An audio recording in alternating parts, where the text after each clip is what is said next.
Welcome back to Let's Make a Game.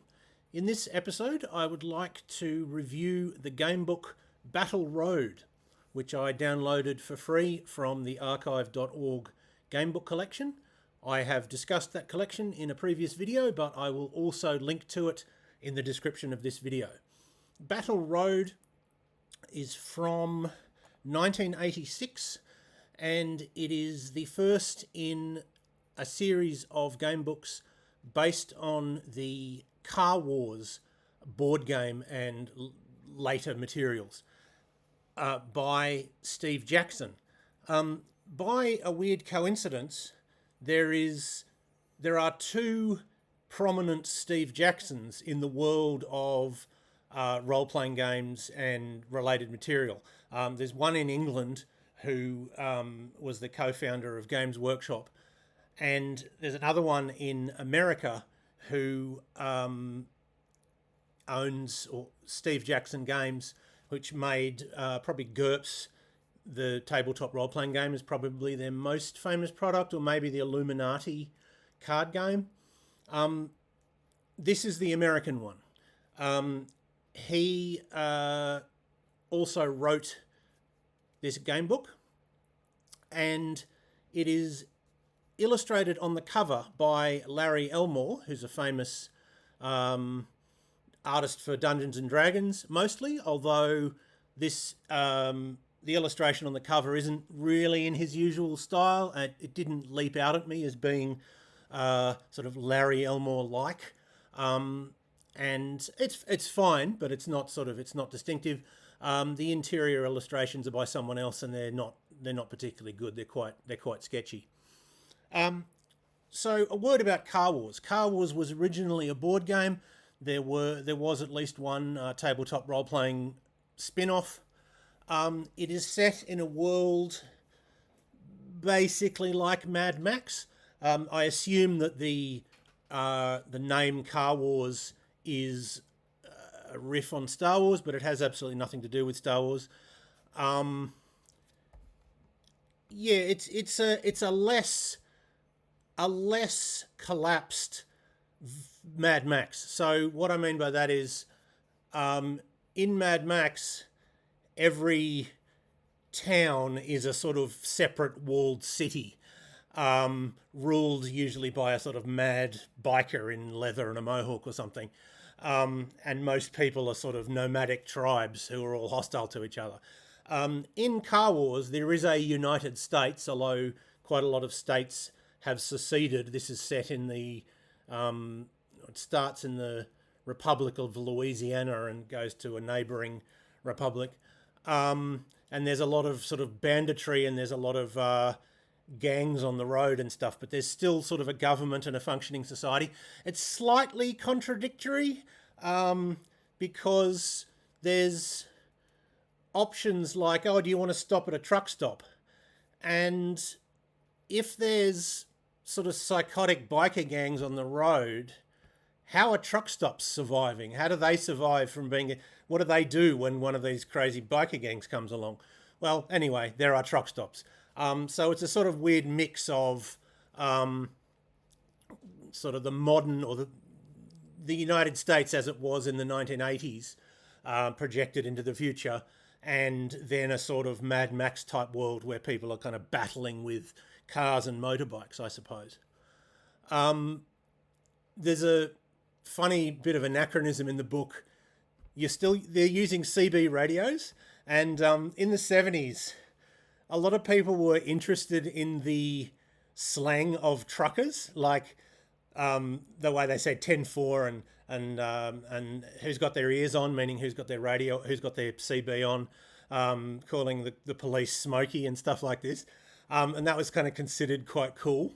And I guess Steve Jackson picked that up because in this book you use your CB radio and you ask, has anyone got their ears on? And yeah, it's kind of like 70s trucker speak, but it's ostensibly happening several decades into the future. Anyway, the plot is, and I'm just going to read the user summary from the gamebooks.org website, which is a really good guide to what game books exist. I'll also link to that in the description of this video. You have 24 hours to rescue the daughter of the president of Louisiana from an oil baron. If you fail, he will force her to marry him, thus getting that much closer to taking the presidency for himself. So they never explain this, but implicitly the president, even though his title is president, he's basically more like a king. And you are hired to drive cross-country to the place where this wedding is taking place on a secret mission to rescue the president's daughter.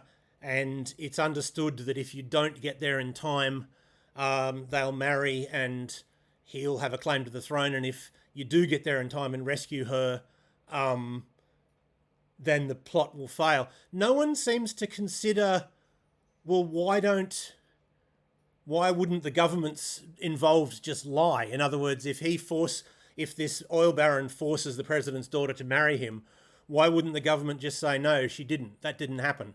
And conversely, if you rescue her, why wouldn't the oil baron just say, no, I did marry her and I'm the rightful prince? Why is it assumed that the reality of the ceremony is sacred? Everyone has to abide by whether this wedding ceremony takes place. The oil baron's not going to say, well, you did rescue her, but we actually got married 24 hours before, or something like that. Well, so that there can be a ticking clock, I suppose, is the answer. But it's fine. It's fine for what it is. It's an excuse to have an adventure in which time is a factor. And that's quite a good design choice, I think, because it allows you as a designer to have potentially interesting choices about, are you going to take the safe route, which will take more time? Are you going to get your car repaired, which will take more time? Are you going to spend money to save time? Are you going to are you going to sort of risk crashing to save time? It creates a resource management question. Are you going to stop and look at this wreck and see if there's anything you can steal?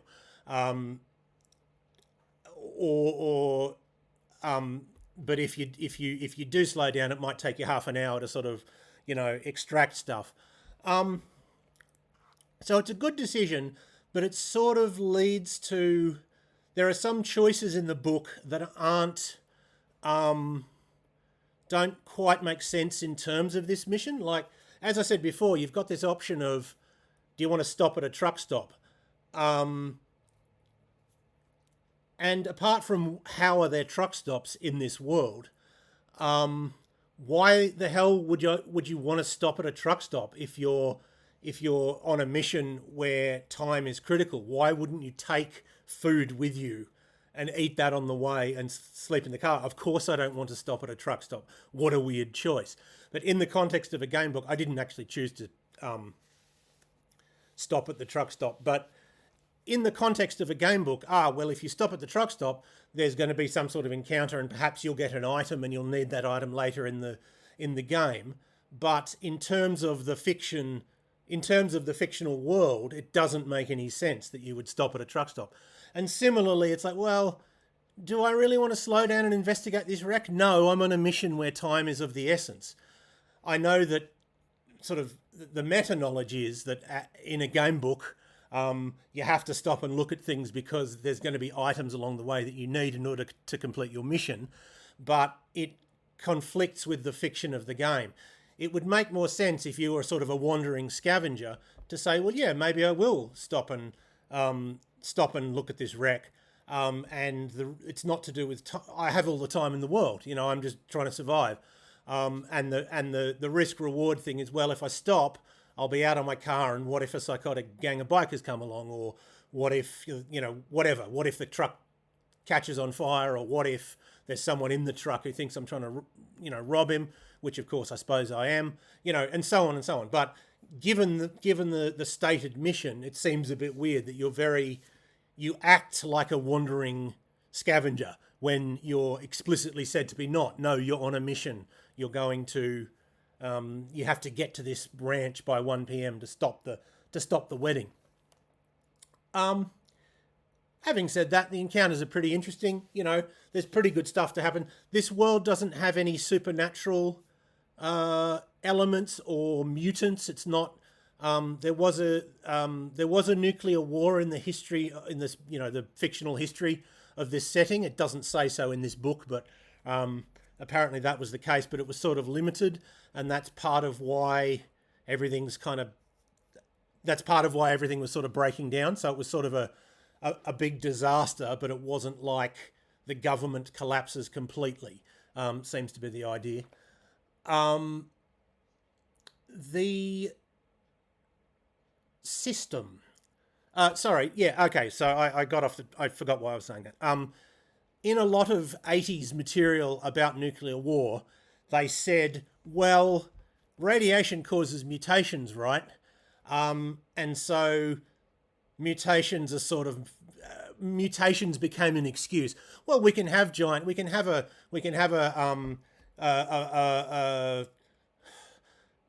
mosquito that's the size of a horse, right? Because mutations.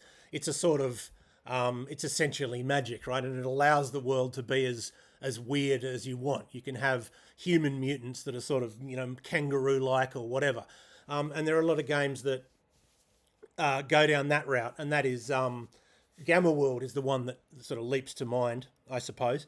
But the world of Car Wars is not like that. It's sort of ordinary people in ordinary cars, and the culture is sort of like the culture of the United States. So the encounters are not. They're not that wild, and it's not that out there in the sense of there's not cannibal cults as there would be in some post-apocalyptic settings. There's not crazy preachers that have declared themselves to be the Son of God. It's the United States, but a bit worse, I suppose. So the encounters are fairly. It's a fairly sort of normal world, I suppose. But you know, there's a lot of bandits, and there's people who are relevant to your mission. There's, you know, getting your car repaired is a big thing, because most of the mechanics, naturally given the nature of the setting, relate to your car, what weapons your car has, and how much hit points, it's just called hit points, how many hit points your car has, and can you get your car repaired and stuff like that. So it's quite good, but it's I guess you'd say it's a vanilla world. You're not going to have giant cockroaches. You're not going to have insane prophets. You're going to have bandits. You're going to have corrupt police. You're going to have the bridge is out. You're going to have there's a storm. You know, you're going to have sort of that sort of danger. I thought this was interesting. I mean, most people probably won't, but I thought it was interesting that the system is that you roll dice, you add a bonus, and you're trying to exceed a defense class. That's the main mechanic of how combat works. And that is the way that D20 works, the third edition of Dungeons and Dragons. And that was generally accepted as a really good improvement on the previous systems of what they called THACO, where you had to sort of do little sums every time you made a roll, or at least every time you encountered a new enemy, or before that, charts. So this guy invented it in 1986. It just sort of didn't, you know, it just didn't take off, I guess. It wasn't until D20 did it that it was received as, oh, this is a great idea. This is such a great improvement. The system is fairly simple. The way it's presented, at least in one encounter, was really daunting. There's one, I'll say this because it's not really a spoiler, because I think it's inevitable that this happens. You're going to end up in a fight with this biker gang that demand your car, and your character is quite shocked that some of them have green hair. By the way, it's noted that they're a lot. I think it says a lot. They're a lot greasier than you thought. Some of them even have green hair, and the implication seems to be, oh, green hair. they're basically crazy, you know. I guess because, well, they had punks in those days, so I don't know. Steve Jackson might have led a fairly sheltered life. Perhaps he'd never encountered someone with green hair. He assumed that everyone with sort of brightly coloured hair must be a maniac or something. Anyway, I thought that was quite funny. But when you meet these five bikers, it's presented in a really daunting way. They, like, for example, the bonus that a character has is their gunnery skill plus the bonus for their weapon. And the listing for these bikers has their gunnery skill and the bonus for the weapon.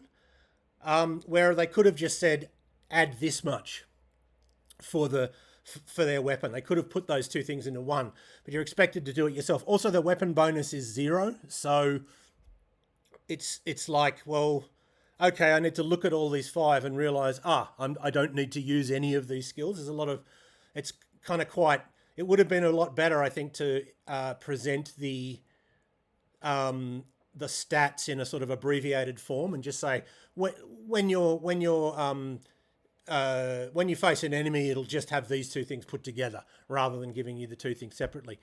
The combat is basically how most gamebook combat works, which is you roll to see if you hit, and if you hit, you do damage, and then they roll to see if they hit, and if they hit, they do damage, and you go back and forth until one or other side is reduced to 0 hit points, fundamentally.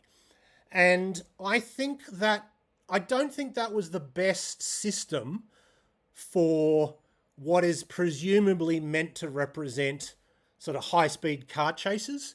I feel like it would have been better to have it more frame by frame. And what I mean by that is, okay, roll to see if they hit you. If they hit you, you do damage. If they do hit you, roll to see if they blow out a tyre. Okay, they didn't blow out a tyre.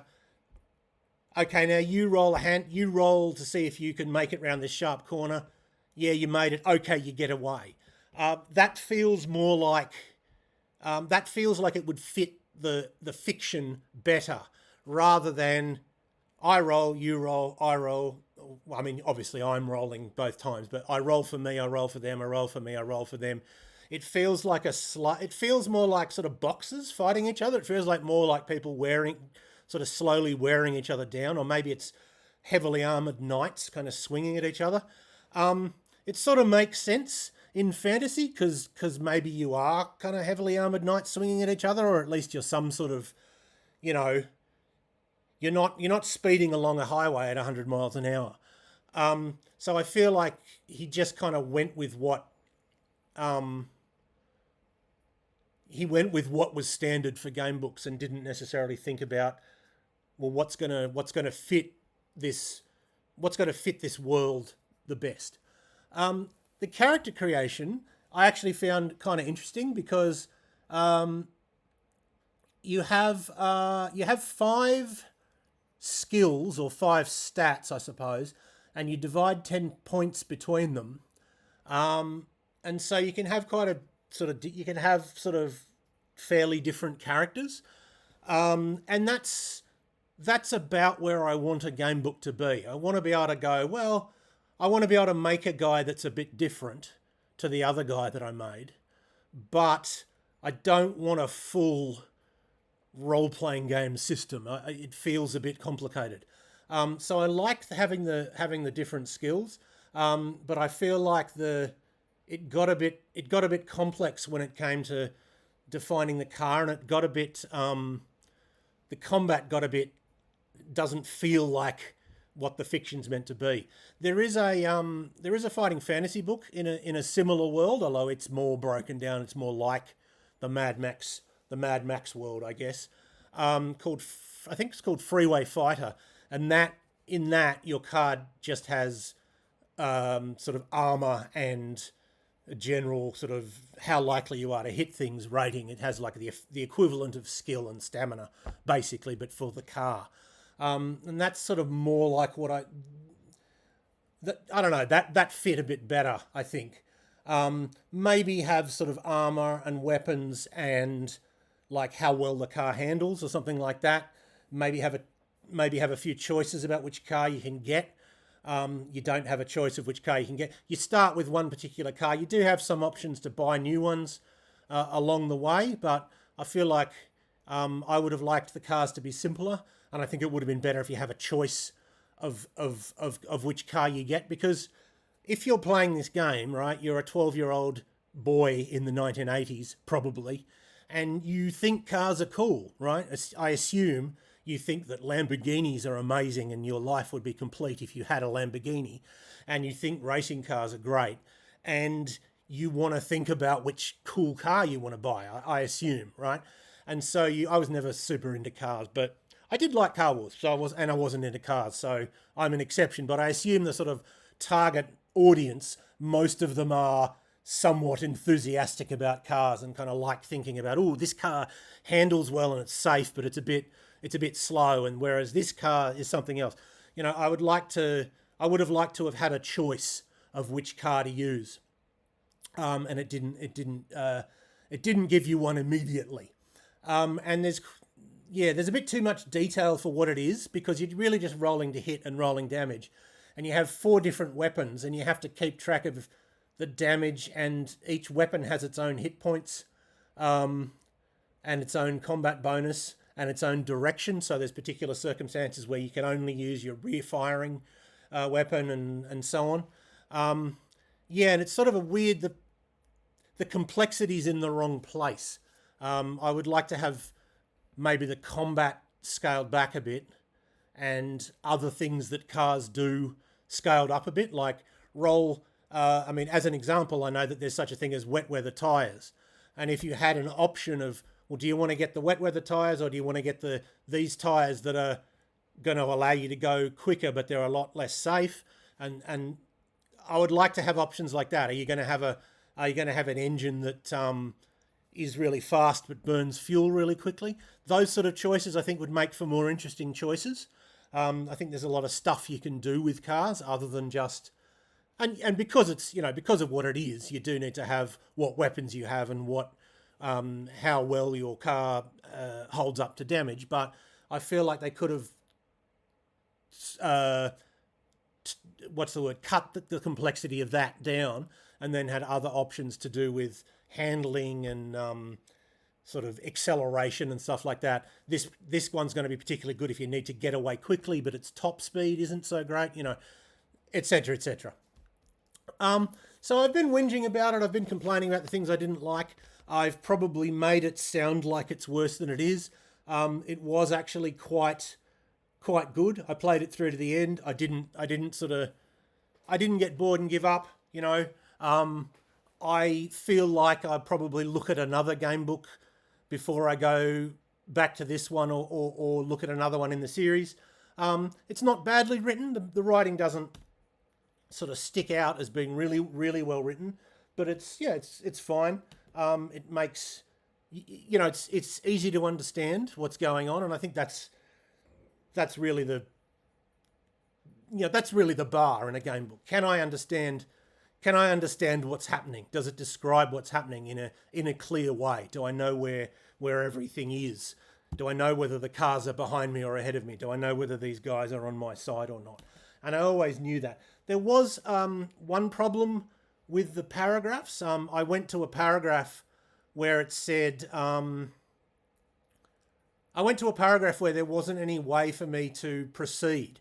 I had to go back, I had to find the previous paragraph and sort of make another choice. But it didn't give me the number of the previous paragraph when I got there, and it didn't tell me to write down the number of the paragraph before I got there. Sometimes they'll have in this game book, as in other ones, they'll say go back to the paragraph that you came from, but before you go there, they'll say write down this paragraph, so that you know that you have to write it down, because you know that it's not going to tell you where to go. And that's often in areas which will come up again and again. And so it would be, there isn't a single paragraph to send you back to. In this particular case, it's a mechanic. you can visit a mechanic in a number of different cities, and so there isn't a single paragraph to go back to. But yeah, this other one was a mistake. But I didn't see any other mistakes. The PDF is searchable, so you can Control F, or if you're on a PC, or you can Command F if you're on a Mac, and then type in what you're looking for, and it'll find that text. It is a scan, but then they've also got the text stored digitally, so you can sort of search. That didn't always work for paragraph numbers. Sometimes it did, sometimes it didn't. So if it said go to paragraph 224, I'd Control F 224. Sometimes it'd take me there, and sometimes it wouldn't. And also it would take me to every go to 224 before I got there. But yeah, so I don't know why. I don't know whether that's a problem with my my browser or the file itself. But sometimes you can Control F and find the thing you want, and sometimes you can't. And I don't know what the difference is. So yeah, I would give this a middling grade. I think it was pretty good. I